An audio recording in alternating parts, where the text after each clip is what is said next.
Woodford County in central Illinois until 6 o'clock p.m. At 5:13 p.m., a severe thunderstorm was located near Roanoke and moving northeast at 20 miles per hour. Hazard, 60 miles per hour wind gusts and quarter-size hail.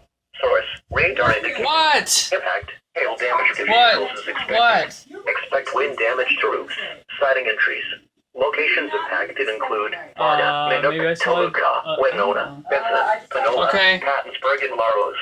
This includes Interstate 39 between mile markers 18 and 41 for your protection. Move to an interior room on the lowest floor of a building.